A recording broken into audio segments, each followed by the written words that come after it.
Our next talk will be given by Dr. Lim Tai Wei. Allow me to introduce Dr. Lim first. So Dr. Lim is a senior research fellow adjunct at National University of Singapore East Asian Institute. He takes an area studies approach to look at Japanese studies topics through a multidisciplinary lens.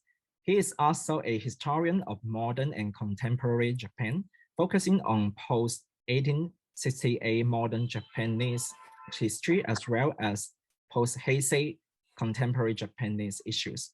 All right, Dr. Lim, please.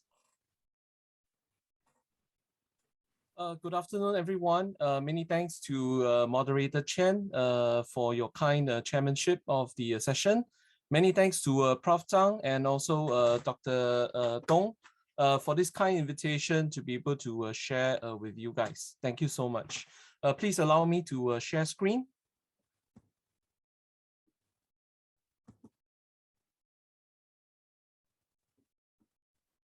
Today I'll be speaking on the case study of contemporary Japan, particularly in the use of CivicTech in Japan, focusing on the case study primarily within the Kanto area in the city of Tokyo. In Japan, CivicTech is typically defined as a citizen who is using IT to solve local community problem. So there is a great accent on local community issues, especially challenges. So in terms of mindset, the CivicTech practitioners like the NPO, in Japan, they prefer to use the term NPO rather than NGO because there is a sort of tendency for NGOs to collaborate in a positive manner with the authorities. Therefore, they prefer to use non-profit organizations rather than non-governmental organizations.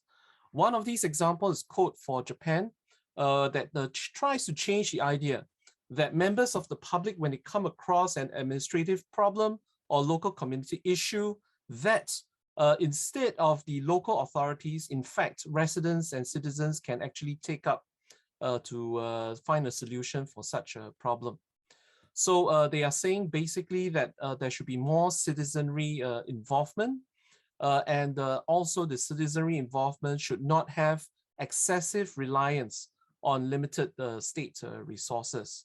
And those state resources, on the other hand, can be better deployed elsewhere. Therefore, there's a very powerful civil society sort of a tendency when it comes to civic tech practice, and saving public funds is certainly one of the major goals of the civic tech community. So in empowering the local community to save their own, to solve their own challenges, many civic techs are trying to raise civic consciousness, especially in metropolitan cities like Tokyo. This is because many residents are actually migrant workers. They have very shallow roots in the local communities. Now, I've just checked the statistics for Tokyo. In fact, the foreign population of Tokyo is growing 32 times faster than the ability of the local community to replenish themselves due to the aging population. Therefore, the migrant worker population is going to become increasingly important in metropolitan centers like Tokyo. So one civic tech practitioner, Mami Inomoto, says that we have to empower these people, make them care for the place they live in. Otherwise, they'll be apathetic to society problems in the country. So the whole idea is to let them think for themselves and solve the community problems without much reliance on the authorities. In many cases, civic tech initiatives are not just about solving problems per se, but they also want to have demonstrative power in building alternative tech prototypes and solutions to highlight simply that alternative approaches are possible instead of any big governmental approach. So there's a sort of a strong subjectivity to the way they carry out the projects, relying on themselves and on their own resources.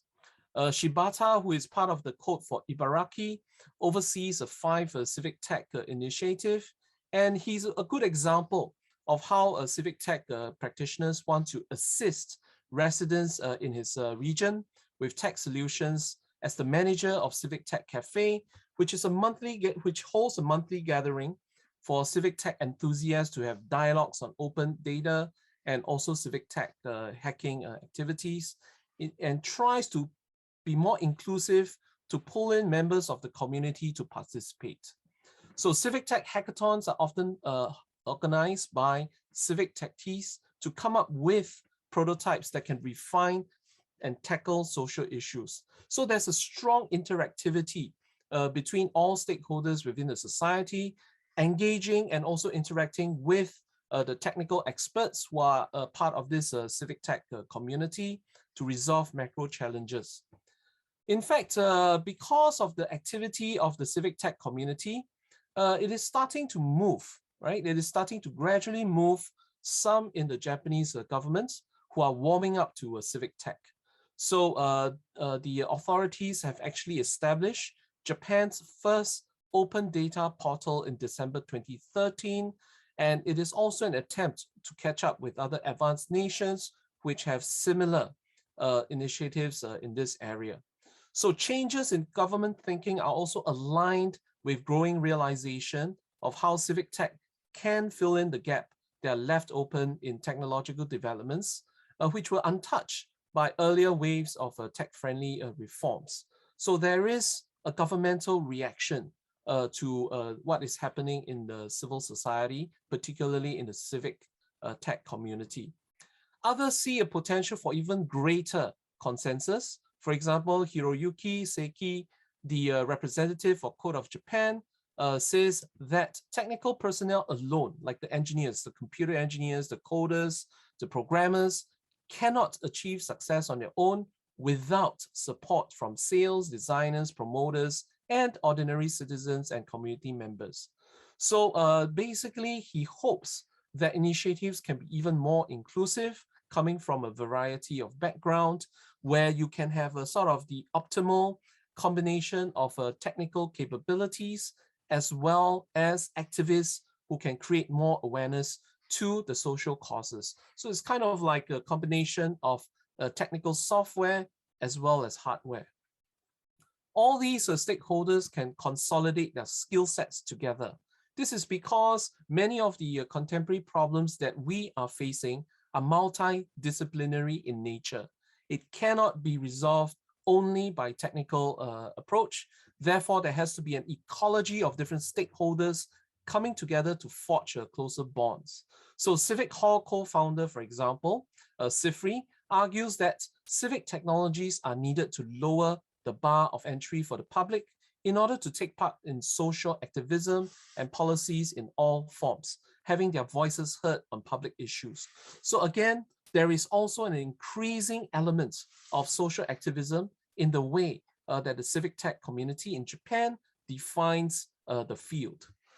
So let's take a look at one of the first case study in this presentation, which is the Code for Japan, the non-profit organization, where Hiroyuki Seki, the representative, says that his hope and his slogan for the organization is that society can think together and create together. So the organization is mainly regional in nature. So it breaks up into cell-like organization. Each cell is autonomous of each other and tuned into local issues, right? If you look at the map of Japan, it's a very long country, and it ranges from subarctic temperatures to very tropical temperatures in Okinawa. The makeup are also very different. People in Kanto have a very different culture from people in Kansai. Some of them speak completely different dialect language in Kagoshima. So you need to have a lot of localization of the civic tech solutions when it comes to sort of trying to tune into the local issues. And this is where the cell organizations will come in useful. Now, these cell organizations then will come together in the annual Code for Japan Summit, where local brigades from all over Japan will come together for sharing, especially with their specific issues from each region within Japan. So this helps to connect communities with governments.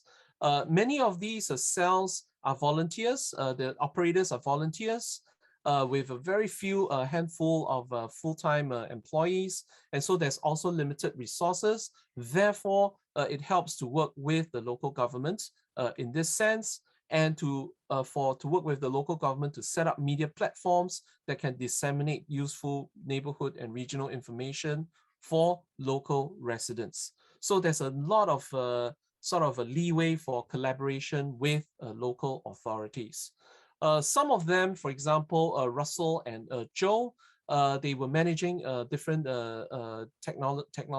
civic technological communities in Tokyo, and they came together to jointly code a simple and easy to understand tracker of the COVID-19 cases in Japan. So you can also see that there is a trend that every time there is a disaster or a crisis in Japan, there is opportunity and potential for the civic tech community to come in to help with and supplement government services. Now, the key word is supplement. They do not intend to take over services that government departments, particularly local branches of government departments, are doing, because Japan does have a rather efficient as well as respected authorities and bureaucracy when it comes to whether it comes to local authorities or national governments. But there are rooms for improvement, and it is the room for improvement that's where the civic tech finds its niche to come in. Another disaster in which the civic tech community was able to sort of raise its profile and increase its, the public awareness of its existence was none other than the 2011 Great East Japan earthquake, which was the triple disasters of earthquake, tsunami, and nuclear reactor meltdown. In both cases, whether it's COVID-19 or the Great East Japan earthquake, the civic tech community had a very important role to disseminate information, open access information, to provide accurate information to everyone. So Namie town was a good example in the Great East Japan earthquake, when much of the town was sealed off due to the disaster, and many evacuated residents were not privy to what was happening in their hometown in Namie. And this is where the civic tech community came in, and they started the app Namie Newspaper, which is a de facto town newspaper that digitizes and communicate news to the masses via a social media. It's a very simple concept, but yet eminently popular amongst the townsfolk in order to understand what is truly happening in their town that has been struck by triple disasters of tsunami, earthquake, and nuclear meltdown. In the same way, the Fukushima nuclear meltdown was one such example in which a civic tech community came in to be able to provide information to the townsfolk. And in addition to that, because of the scale of the disaster, central and local governments, as well as the Tokyo Electric Power Company that runs the Fukushima nuclear reactor, were also voluntarily providing open access information, including vertical and oblique area photographs, to the civic tech community and the public, allowing the civic tech community to curate data and information sources for anyone to use. So there is also, again, collaboration in the crisis, as one stereotypical saying would go, that crisis in the Japanese language, which uses a Chinese character, is made up of both opportunity and danger in the same word. And indeed, the civic tech is trying to look at the opportunity that's presented to make society a better place in a post-disaster scenario.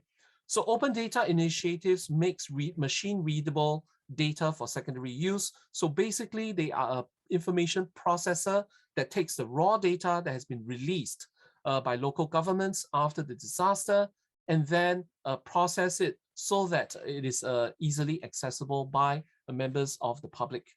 Another example is Code for Sapporo's collaboration with the Hokkaido government that looks at a very simple challenge, which is bear spotting. Right, Hokkaido is a very vast land, and there's a tendency for bears to appear in urban settings. This is because of urbanization, humankind habitat are getting closer and closer to the wild habitats in which the bears are found in, and therefore the bears have emerged in urban areas. And CivicTech community sees this as an opportunity to work with the local community to curate and also disseminate information about bear spotting. Now, in Japan, many of the civic techies are not interested in commercially successful applications like blockchains or Industry 4.0 technological breakthroughs.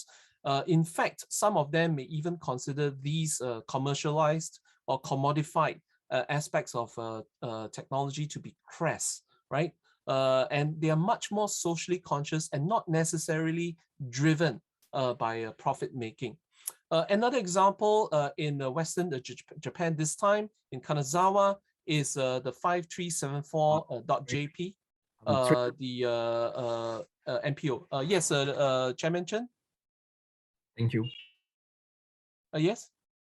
I mean, 3 minutes left. Okay, thank you. Ending soon, thank you. So because of the sort of very unique way of garbage collection in Japan everything is recycled. So for example, if you throw away a pen, you have to unscrew the metal part of the pen, separate it from the plastic part, separate it from the ink part in order to dispose of it, right? So many foreigners as well as out-of-towners may not be sort of used to this kind of highly separated trash for recycling, and therefore they create the 5374 app in order to ensure that members of the community, both foreigners, out-of-towners, as well as locals included, that they know how the trash is separated and when each collection is taking place. Because in Japan, they collect trash at different days for different kinds of trash, whether it's plastic, organic, metal, etc. Another example, which is truly a national project, is the Code for Japan's project for monitoring and mitigating COVID-19 coronavirus pandemic. And in this project, the civic techies work together with the Tokyo Metropolitan Government. And what is special about this project is national in scope. So again, the very familiar sort of a practice or trend whereby disasters gives the opportunity for techies to come in to help create solutions in the process, also alleviating the problem and also increasing the profile of civic techies. What is also interesting is that in this case, the civic techies actually came up with the solution first to monitor and also to provide information about COVID-19 infections. And despite the fact that they came up with this software first, they voluntarily became secondary to the release of a state-backed application so that they become a supplement to the main application. There's no clash between them, and they made it so because the overarching aim is for a solution that can benefit society as a whole. Same case for the Idea Box, where they have created apps in which people can provide feedback, people from the public can provide feedback to the app in order to exchange information freely. The Contact Confirmation app is also another example in which proximity of infected individuals is provided on screen for people to use. So in this sense, I think what COVID-19 has released or unleashed is a good working relationship between the NPOs, particularly CivicTech communities, and the state agencies. And in fact, one of them was even given an award by the Cabinet Office in providing such social services. And this kind of working relationship appears to have good implications for future work to come. Perhaps this time they can collaborate more before the disaster and maintain and sustain the working relationship. With that, I've ended my presentation. Thank you, panel chair, and thank you everyone for your kind attention. I'll sign off here. Thank you.